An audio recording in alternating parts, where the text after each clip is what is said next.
Et quand les jours de leur purification furent accomplis, selon la loi de Moïse, ils l'amenèrent à Jérusalem pour le présenter au Seigneur, suivant ce qui est écrit dans la loi du Seigneur. Tout mâle né le premier de sa mère sera consacré au Seigneur. Et pour offrir en sacrifice une paire de tourterelles ou 2 jeunes colombes, selon ce qui est dit dans la loi du Seigneur. Or il y avait à Jérusalem un homme du nom de Siméon. Cet homme était juste et pieux. Il attendait la consolation d'Israël, et l'Esprit Saint était sur lui. Il avait été divinement averti par l'Esprit Saint qu'il ne verrait pas la mort avant d'avoir vu le Christ du Seigneur. Il vint au temple, poussé par l'Esprit, et comme les parents apportaient l'enfant Jésus pour accomplir à son égard ce qui était en usage d'après la loi, il le prit dans ses bras, bénit Dieu et dit : « Maintenant, Maître, tu laisses ton esclave s'en aller en paix selon ta parole, car mes yeux ont vu ton salut, celui que tu as préparé devant tous les peuples, lumière pour la révélation aux nations et gloire de ton peuple, Israël. » Son père et sa mère s'étonnaient de ce qu'on disait de lui.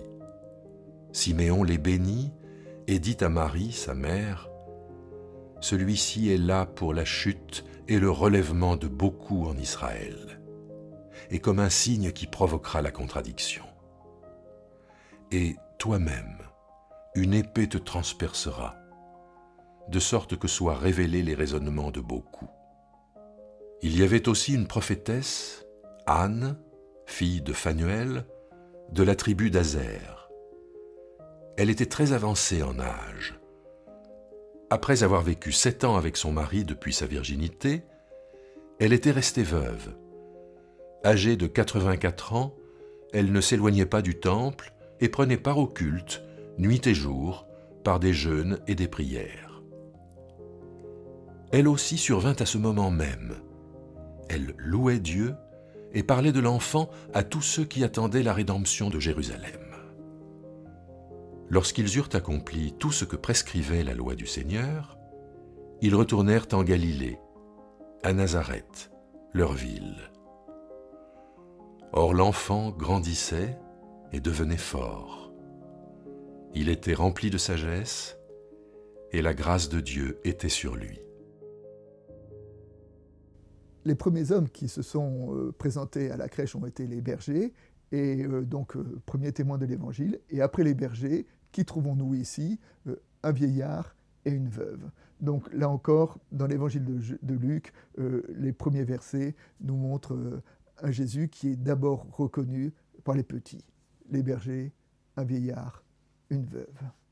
Alors pour entendre ce texte, nous commencerons par 2 petits points d'exégèse. Le premier, c'est que Jésus est conduit au temple par ses parents afin d'être consacré. Et la consécration des premiers-nés est un rite que nous retrouvons dans la Torah, on retrouve aussi bien dans le livre de l'Exode, des Nombres ou de Lévitique, et qui consiste à racheter ses premiers-nés. Et le thème de la consécration, d'ailleurs, dans le Premier Testament, on rachète les premiers-nés des troupeaux, les premiers-nés des hommes, et qui est une façon de... Ça veut dire quoi ?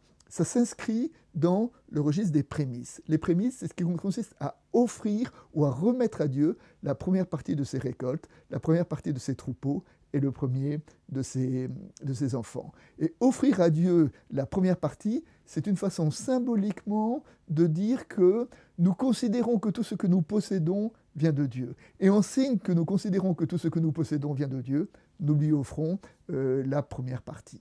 Et donc, les enfants premiers-nés étaient offerts à Dieu et rachetés. Rachetés ici, d'habitude, par un sacrifice. Ici, on parle d'une tourterelle, d'une paire de tourterelles et de 2 colombes, parce que c'était l'offrande des pauvres. Et là encore, ça nous montre un évangile qui se révèle à travers les petits. Le deuxième point, c'est que l'homme qui, le premier, a reconnu Jésus s'appelle Siméon.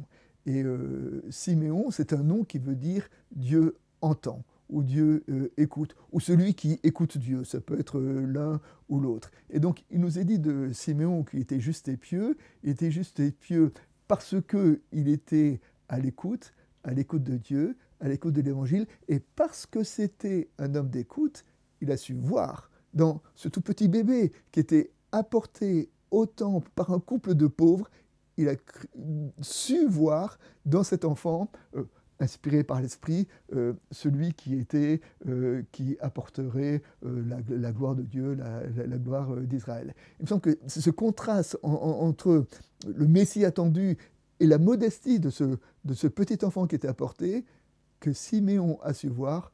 Pourquoi ? Parce qu'il était un homme d'écoute.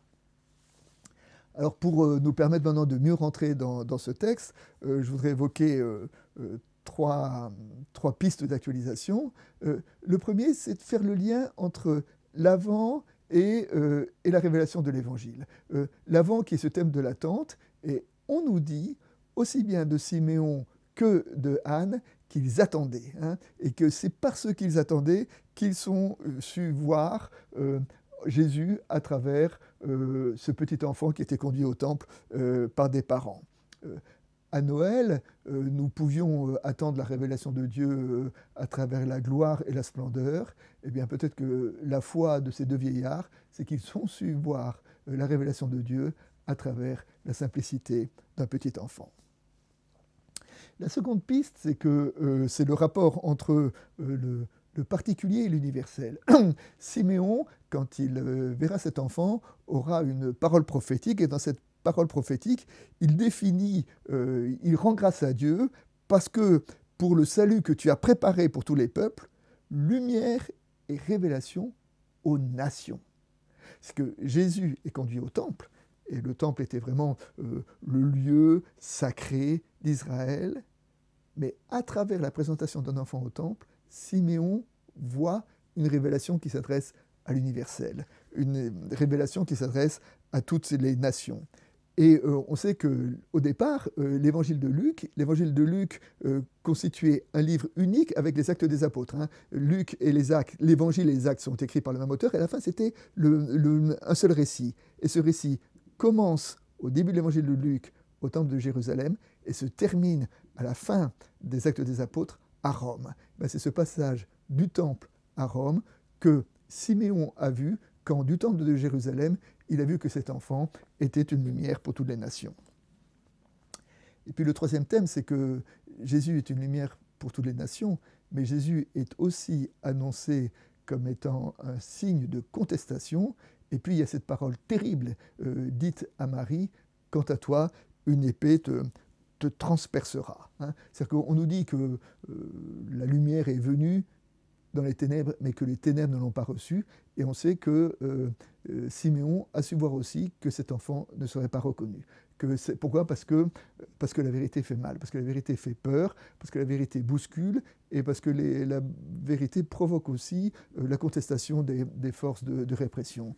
Et ça, Siméon, dans sa grande lucidité, a su le voir, et il a su entendre, parce qu'il connaissait la société religieuse de l'époque peut-être mieux que quiconque, et il a su aussi qu'elle ne serait pas prête à accueillir cette parole. Donc Jésus est à la fois une merveilleuse nouvelle, mais Jésus est aussi un jugement pour notre monde qui n'est pas prêt à entendre la parole qui lui est adressée. Voilà, et je voudrais terminer à travers une illustration à propos de Siméon et Anne. Ils ont en particulier, on dit tous les deux qu'ils étaient âgés, et peut-être parce qu'ils étaient âgés, d'une certaine façon, ils ont su voir l'essentiel, et l'essentiel c'est que l'enfant ici était l'espérance, celui qui répondait à l'espérance d'Israël. Et justement, c'est parce qu'ils étaient dans leur grand âge qu'ils étaient débarrassés de tous les bruits, ou de tous les fratras, ou de tous l'agitation, et qu'ils ont su voir l'essentiel. Et pour peut-être illustrer cette espèce de lucidité des vieillards, je voudrais rapporter cette petite anecdote que Christiane Singer raconte dans un de ses livres. Elle dit « Certaines rencontres sont inoubliables. Par exemple, ce vieil homme dans un train qui, lorsque j'avais 15 ans peut-être, me mit sur le grill en me racontant qui j'étais avec une exactitude presque insoutenable. « Comment savez-vous tout cela ?» lui demandai-je en torturant les franges de mon châle. Et lui, avec un sourire amène, dit « Mais mademoiselle, vous voyez bien que je suis vieux.